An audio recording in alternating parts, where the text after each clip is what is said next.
Well, g'day everyone. About a week or so ago, I released a video about land closures, and in particular 74,000 acres or 30,000 hectares, which is going to be changed for land use up in the Garden of Stones and Yunes area west of the Blue Mountains.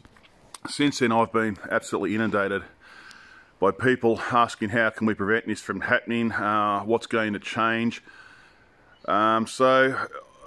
We've been working really hard in the background with people who have previously been involved advocating to have off-road motorcyclists included in any discussions regarding land closures or repurposing of land.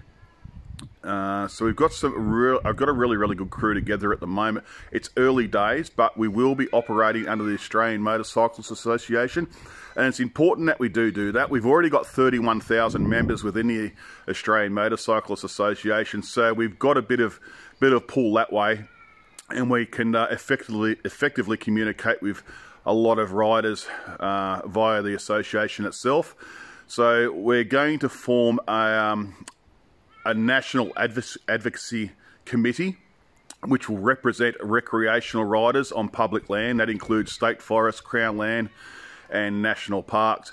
It's early days yet. You may have seen some polls being flashed around on social media this morning. They were probably released a little bit too early. We're going to change things around a little bit, make it a little bit more uniform, and make those polls a little bit easier to understand so they have a bit more meaning to them.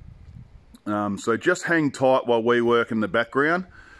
It's important we do have a national approach to this, just not an approach in New South Wales. We have been in touch with various ministers and they are responding to us already, so we've got some great feedback there and hopefully some positive news coming up in the next few weeks regarding that. So we're certainly not being ignored. They understand the importance of it all. So just hang in there, probably hoping to have something out within the next 48 hours. Today's Sunday, so hopefully by Tuesday or Wednesday we can have something out which is meaningful and uniform. Hopefully unite all the riders together.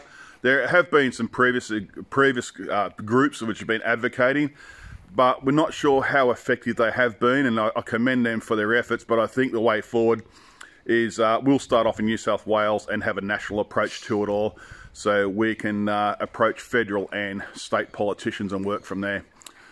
And hang in there, we'll get something out in the next few days. Those polls that you may have seen on social media this morning, just ignore them. I've actually had access to the person who's put them up. We've had them removed just while we just work on tied up a few loose ends in the background. Cheers.